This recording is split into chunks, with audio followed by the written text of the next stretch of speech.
friends. Welcome to another episode of the Long Distance Friends podcast. Today's long distance friend is my girlfriend, Sarah. Sarah and I met on the first day of high school, and we're just going to catch up, talk about life, Okay, hold on. I think I did. Okay. Hi, gorgeous. Welcome to the show. You look so hot. Thank you. I had to get taught up. I'm a guest. It's so funny because I feel like when other people are on, they're like, time to look pretty. And I'm ready for my close up, please. I've washed my hair for the first time in a week and a half. So this is fantastic. This is a big day. It is. Listen, it took 3 shampoos. It was embarrassing. That's okay. In the end, it was done. You did it. And that's all that matters. I'm obsessed with this home decor. I know you just moved into a new apartment. Yes. I got all my stuff from Home Goods, all my decoration stuff from Home Goods, and a little bit from Amazon. And then the large furniture pieces I got from Rooms to Go. So big. To go. What a icon of the 2000s. I know. I feel like in the 2000s, everything was Rooms to Go. And then now it's I have no idea. I have no idea where to get furniture. I only went to Rooms to Go because they do 0% financing for 55 months. So you have a monthly payment. So I got my couch, bed frame, mattress, and box spring for $58 a month, which I don't think is that because I probably should have done that. Oh, well, I'm afraid of payment plans. Why? I don't know. I think I grew up with the mindset of if I cannot pay for it in full, then I can't afford it. Yeah. Okay. That makes sense. But then I also feel like I have to pay everything in full, and some things are really expensive. And then I get stressed because I'm I could have more money in my bank account right now. Oh, I know. I was looking, I decorated the whole apartment, blah, blah, blah, blah. And then work starts on Monday. So obviously I haven't gotten paid for anything because I haven't started yet. So I was looking at my credit card and I was knife to the chest. I was this is going to suck paying it off, but it'll be fine. But it also is going to suck. Yeah. It's I try to pay my card in full every single month. And every single month I'm well, I had to buy a mattress. I have to sleep somewhere. Yeah. I could let it sit for a little bit and then I look at my bank account after I pay them and I'm I know. Oh my God, I know. I'm trying to coordinate in my big spreadsheet where every dollar is gonna go. I'm oh my God, this is exhausting. This is something that no one explains to you when you become I guess we're considered adults now because we have jobs and we're not in school. Becoming an adult is that everything is so expensive. I mean, I knew that, but I didn't know it until I actually was having bills stare at me in the face. Right. You don't realize it until you're this is 3 hours of my job. Yeah. This is 3 hours of work. Me at my desk trying to get through the day. Oh my God. Literally. So I know you went to college, you got a master's degree.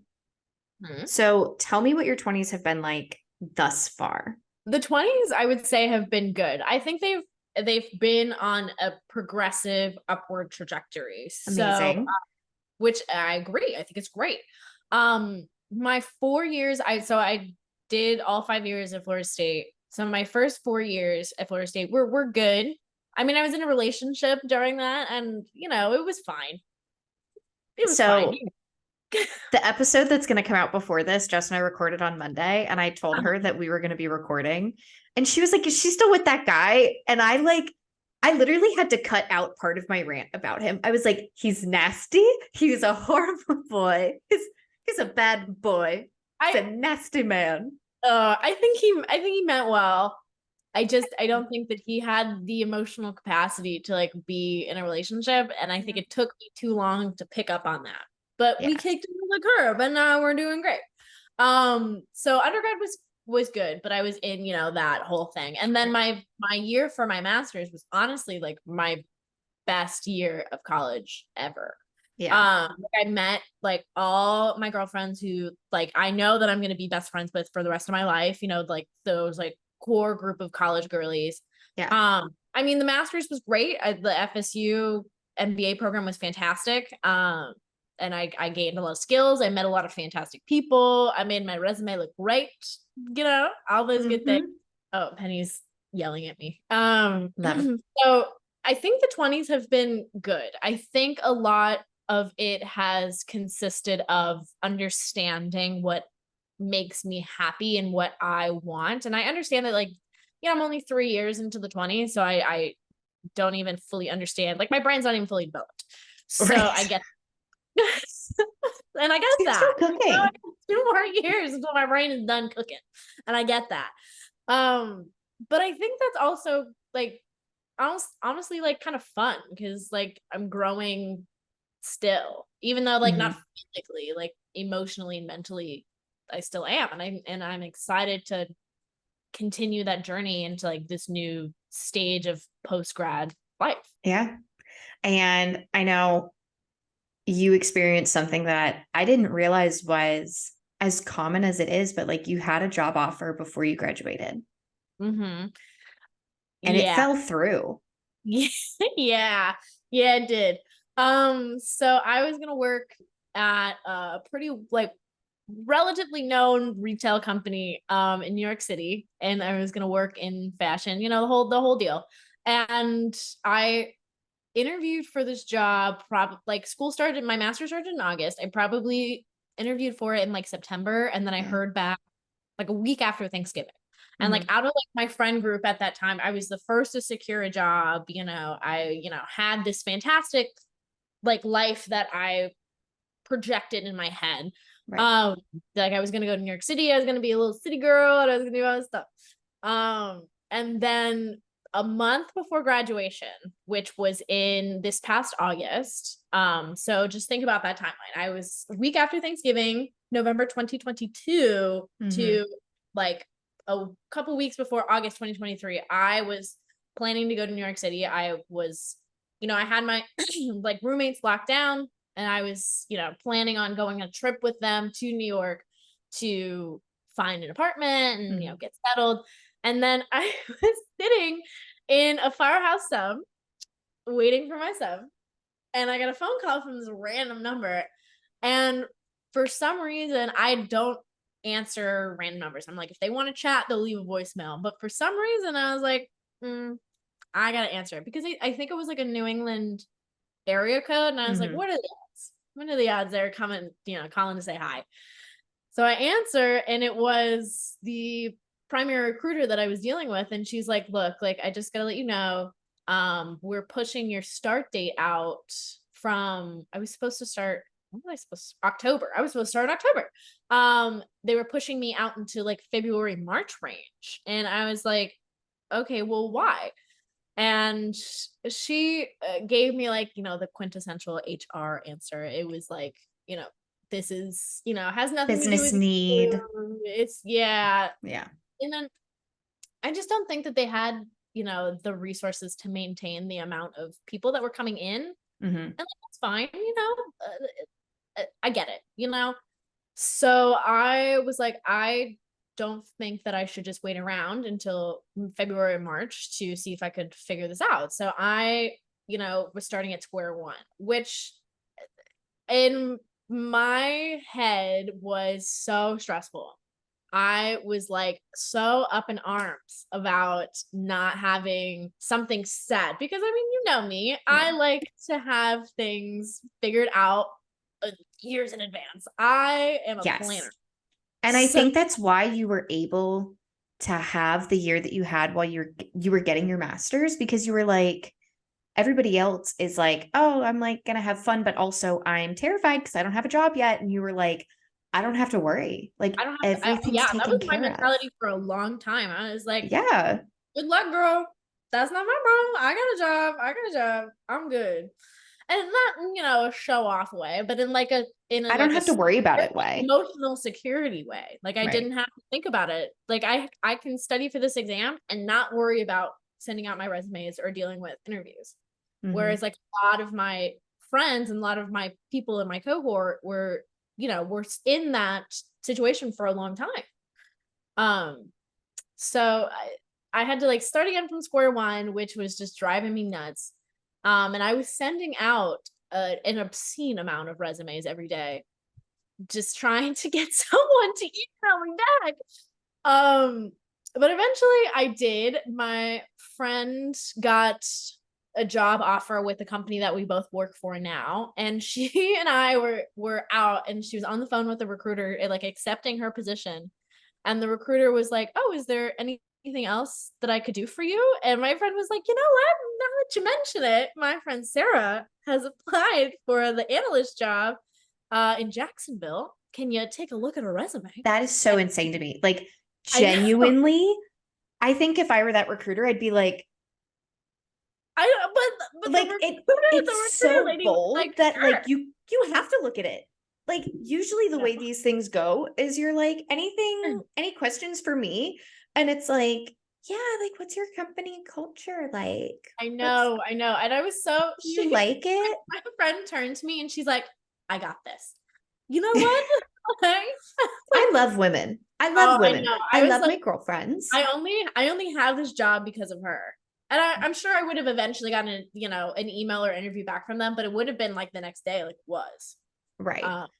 And it all worked so out. hard because like I work in a area where like I do see recruitment of stuff, and like you'll have one job posting and one spot to fill and 100 applications. So it's like, probably not going to look at all of these. Like, I'm just going to set a filter and be like, knock out anybody that uses the words this and this on their resume, because like they probably won't be a good fit.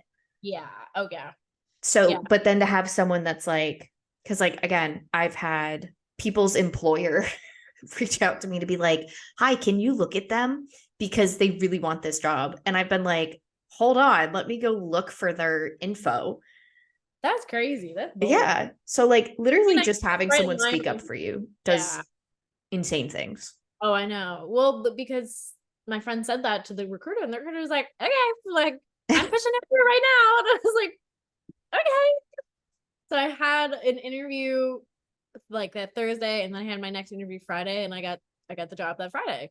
And I know. And Amazing. I'm very excited. Work starts on Monday, so we'll have to do a follow-up episode to see how everything's going. But absolutely. Yeah. So I feel like you are my oldest friend that is like a corporate girly. Yes. Now.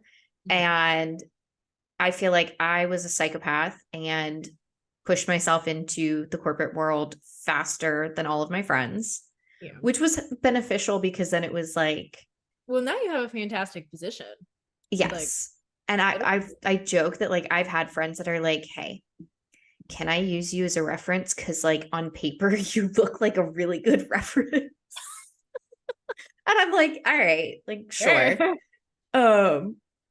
But you and I have been friends for almost 10 years. Has it really? We met when we were 14 years old. Wow. Oh my God. I didn't even know. Is that not insane? Crazy. That's so wild. Right. 14. We were 14 when we met. We were children. Little babies. Literally. The photograph that you sent me, I think it was like on Snap from like, we were wearing blue. It was a pep rally. So what is that, junior year? So that was the Step Up pep rally where we were sophomores because there was a different person that we were mutual friends with who we were not friends with the following year. Oh, there you go. Who was in one of those photos. And I was like, damn, this is old. Wow. Yeah. Wow. 10 years. We're going to have to do something. I know. You're literally my oldest friend. That's crazy. Literally. I've had these realizations. As for being friends for that long. Woohoo. Made it through. And I think made it. One of the funniest parts is like, for me having to realize that like every single one of your friends, it's going to be like a unique relationship where like you and I have been long distance friends for years. Like the majority of our friendship has been us living in totally different places. Yes. Like, but like every time I'd come home, you and I would go to that little French restaurant. French restaurant, get our quiches and our macaroons, and we would talk so much smack about everybody. Like, we need to do that soon. we do. That, and You then know when the I'd come restaurant home is for closed. Christmas, it was always your birthday. So I was always like, yes. Well, I don't know when I'll probably be here for my birthday. So you could just fly in the airport that's 15 minutes away from me. exactly, I'll come visit. It'll be super fun. That'll be super fun. But yeah, no, I mean, it is insane to me that I'm like, we'd have like a couple times a year be like, 11 a.m. meet me at the French restaurant. I've already ordered your, what is it? The like red pepper and feta quiche. It was goat cheese. It was red. Was it goat cheese? Yeah, it was goat cheese. So good. And then we would get the lavender macaroons because they did not taste like soap. They tasted the rose ones tasted like soap. The rose ones are gross. We would get the lavender, the chocolate, and the vanilla one. Remember? Yes. And they would put like whipped cream in between them, and we dip in the whipped cream. Oh my god! And then we get our iced teas. Dear French people who just got super insulted that we were like, we dipped our macarons in whipped cream. God. It was delicious. We can never show face in France. Like they'll come for us now. Maybe that's what we should do one day. We should plan like a girls' trip to France and just be like, we'll be the cringy American people that are like, I'm just here for Bonjour. Can I get a croissant, please? Bonjour. Can I have un croissant, por favor? You play. I have the worst Southern accent, and I think it's so funny. Oh my gosh. But yeah, so we throwback because I saw that recently and I was like, holy shit. So funny. We were so old now.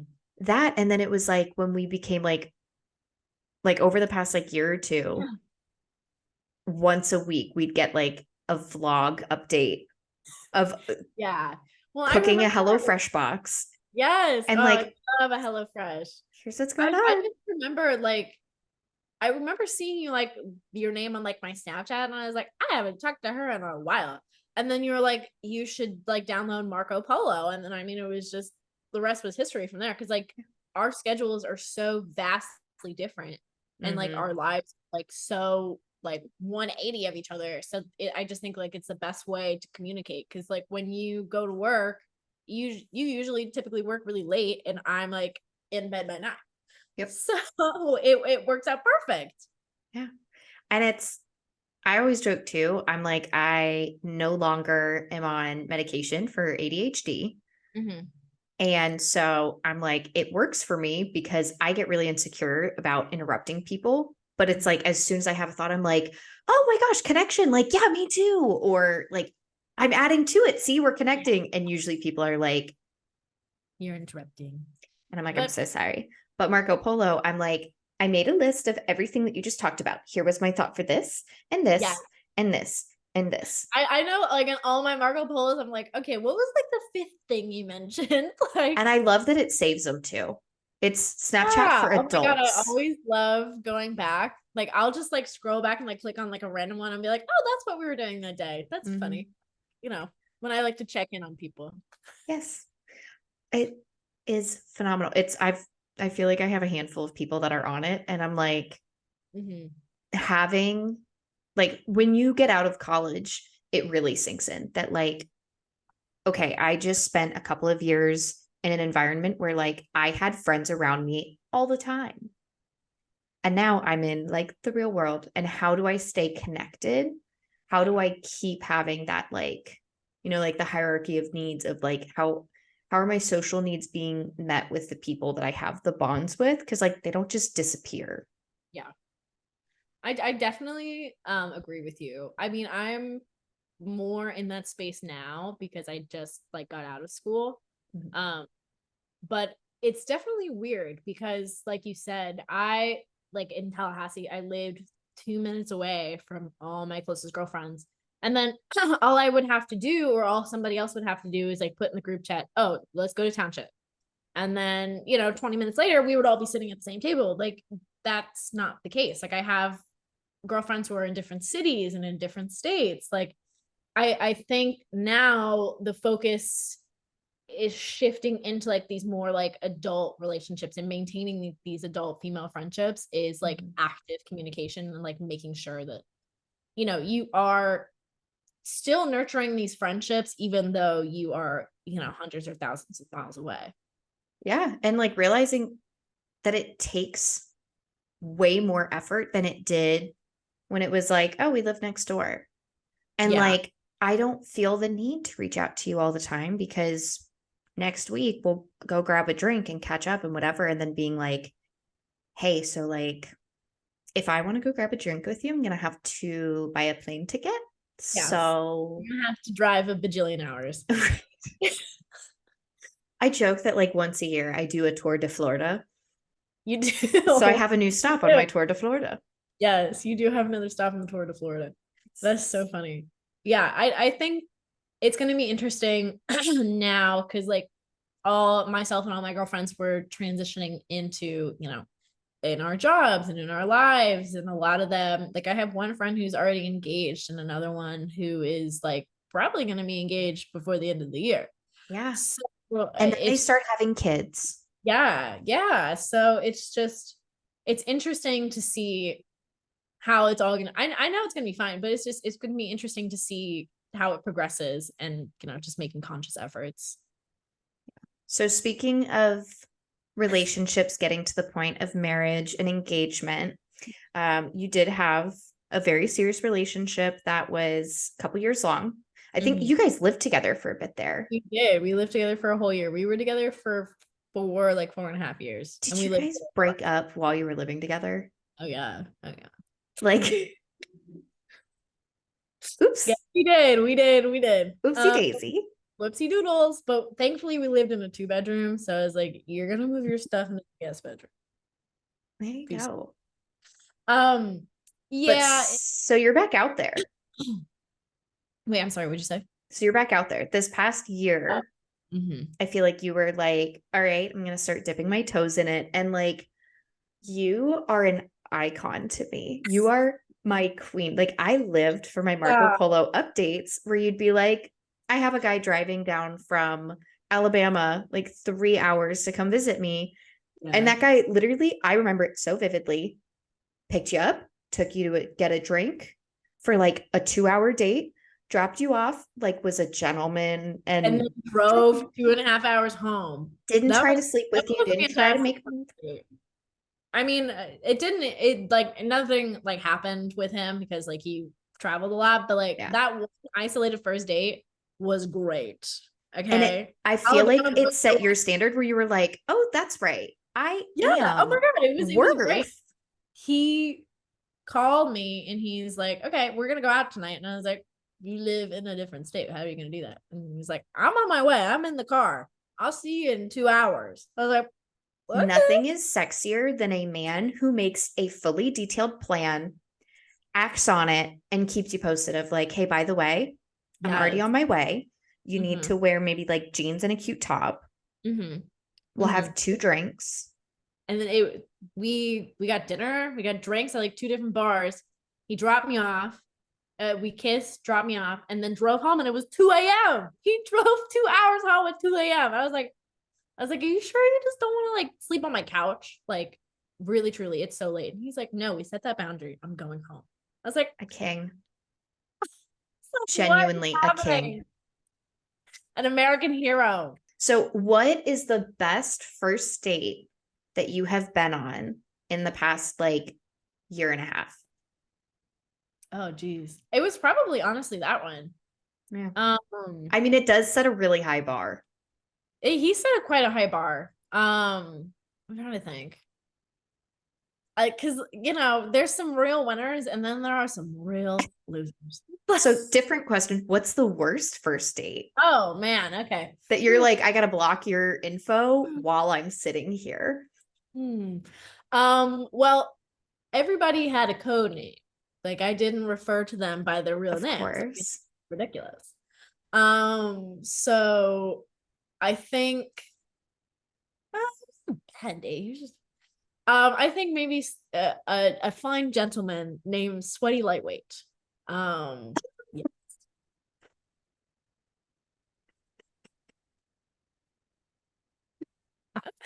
So serious. He's so serious. So I take it he was a heavy drinker and bone dry. Yeah. Oh Jesus Christ. I went out with him twice. And second time I was like, I don't know. I was just kind of bored and I was like, we'll see what happens.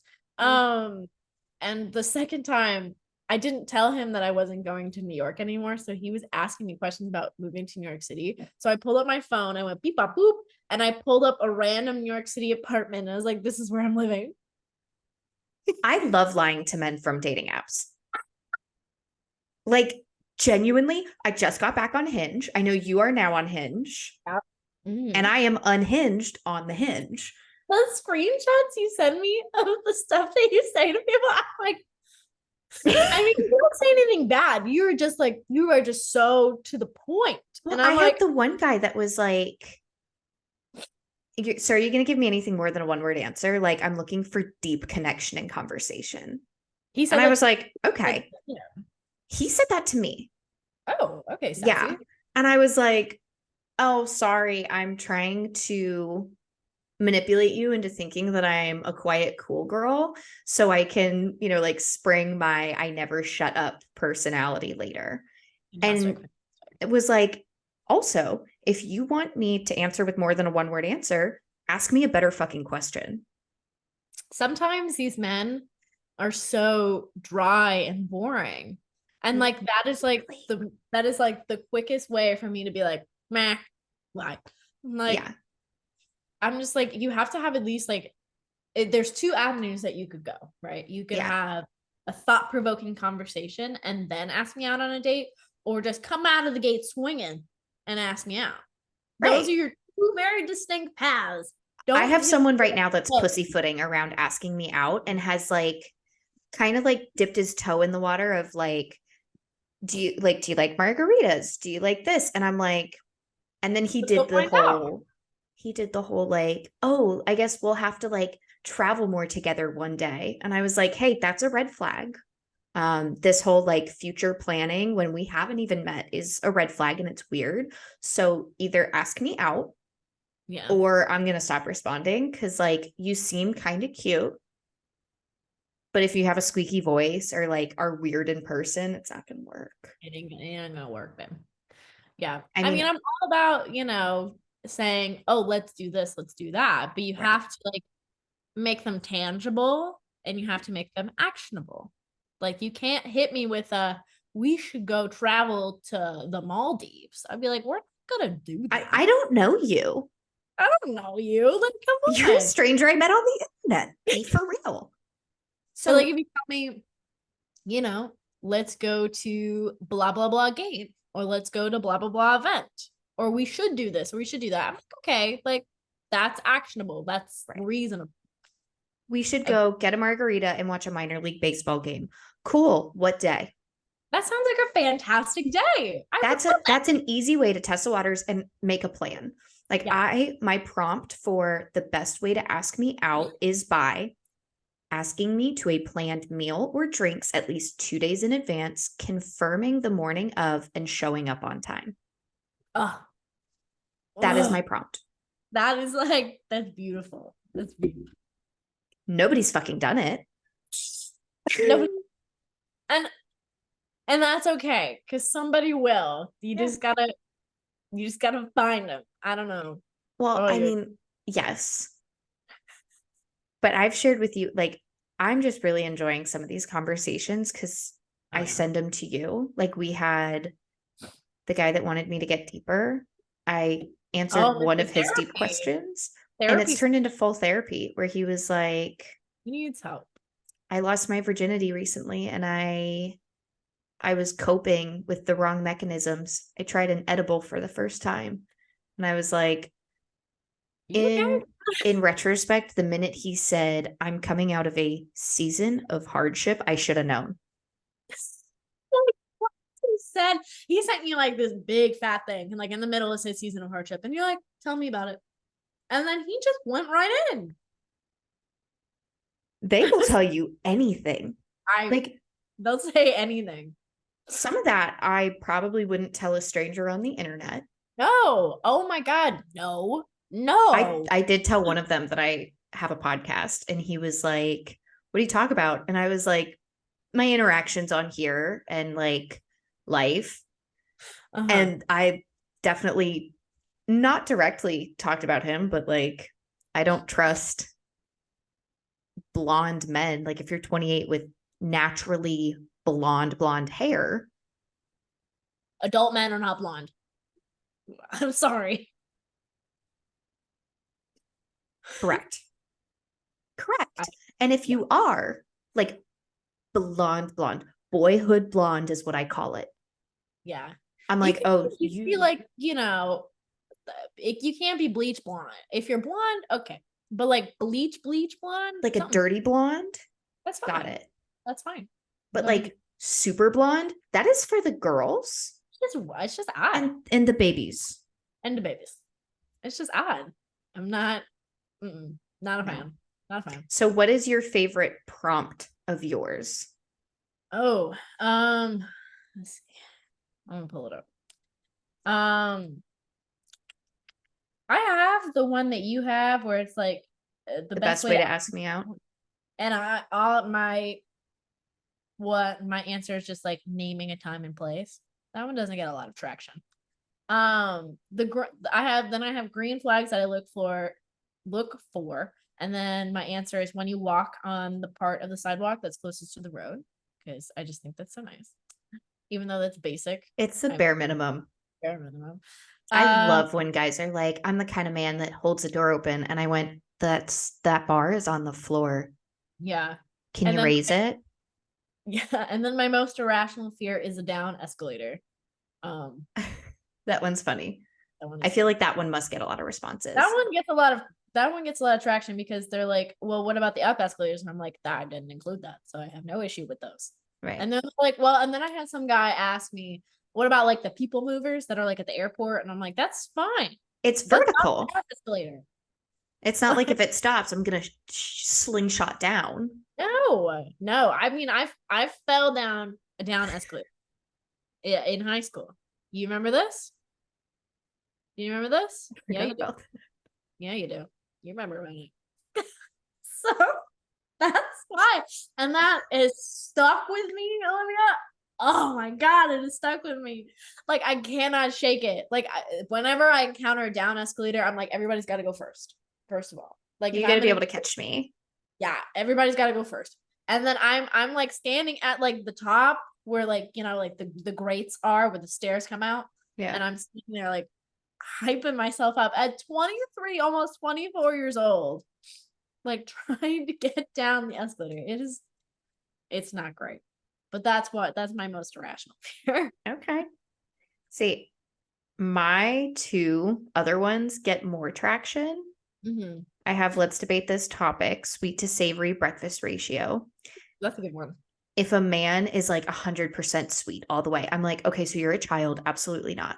Like if you have a huge sweet tooth and are like insane, I'm like, so you're a little childish. Mm-hmm. Like I've seen it before, and I brought it up with like one of my exes because he like had a huge sweet tooth, and I was like, I saw this thing online, and he was like, I don't know, I disagree.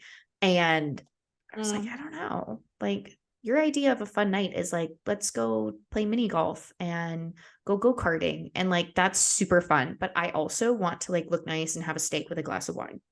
Yeah, they can't be like an always like right. Like sometimes I want to shake my ass in a club.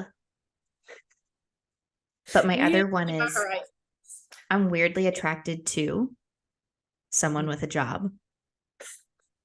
You always get some funny responses out of that one. It's usually like, hey, I have one of those, or like the hand raising emojis. And I'm like, oh my God, congrats. The bar is on the floor. I'm not nice to these men. Like genuinely. Not. I'm not a nice girl to the boys online. The internet men. But like that's fine. You don't have to be. You shouldn't be. Like, like I'm gonna kind of poke the bear. As you should, because I feel like that gets like the most genuine results. That, and also it helps me stand out, I think, because I feel like a lot of people are like, hi, how are you? What's your favorite color? And Yeah.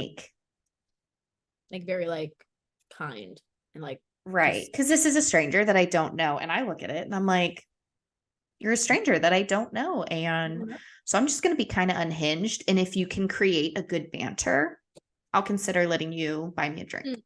Yes, I think that's a great way to do it. If they can handle like the passive aggression and sarcasm, then I'm like, okay, check.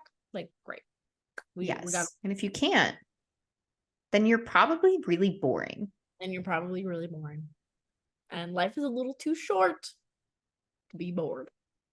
Amen, sister. Amen. Amen. Yeah. Well, we'll have to get you back on here when you've had like more time in this new city's dating pool. Because I'm sure it is like day and night different than a college town. I would say that it's better in some respects, but it's also not worse. It's just different. I mean, that, and also being on it as like a corporate girly versus like when you're in school, you're like, let's go grab a drink at 2 p.m. Yeah. Can't do that because people like whatever. Now you're like, I'm sorry. I'm a business baddie. I'm a business girl. But yeah, I think it's going good. I mean, I think I have a date with on Sunday. So I'm sure you'll be getting a full recap about that. But it's not with Amazon, somebody else. Okay. I love nicknaming them. What is the best nicknames that you've had for guys from the apps? Decoy Duck, Sweaty Lightweight, Football Wannabe, Alabama Boy, I don't know. I think my top ones are Sweaty Lightweight and Decoy Duck. Oh, my favorites. That is so good. Yeah. Right now, like the ones that I have right now, I have Jesus hair, 6'4" white guy who like brought it up himself and was like, everybody says I look like Jesus. And I was like, this guy's in my phone is Jesus hair. I was like, that's crazy. I don't know where they'd get that from. He was like, yeah, like, I don't get it. And I was like, wonder why. Crazy. We have Boyhood Blondie. We've got Leg Tat Guy. Ooh, love a leg tat. Love a leg tat. It's his whole leg is patchwork. Oh, that's cool. Like tattoos. And then I found out what they were because I couldn't really see them. Uh-oh. It's all like movie paraphernalia. Like he has the moon from E.T. with E.T. on a bike across it. Huh. It's a little extreme. Huh. Okay. Well, maybe it has some emotional significance. I don't know. Yeah. But yeah. Okay. That's odd. There's a mama's boy. And then there's just John. There's John. I think the best nickname for John is just John. I mean, maybe Big Booty Boy. Like, that's all we've talked about. So he sounds like a blast. I don't know. He keeps pussyfooting around. Oh, it's that one. Maybe that should be his nickname, is Pussyfooter. That has real punch to it. It does. I should let him know that. See if it changes. Yes, changes things. Yeah. This is what I refer to as to my friends. Yeah. What do you think? Well, Sarah, it has been a pleasure. Thank you for joining us. Cannot wait to have you back in a couple weeks to get an update. We'll be back. All right. Love you. See you soon. Love you. Bye.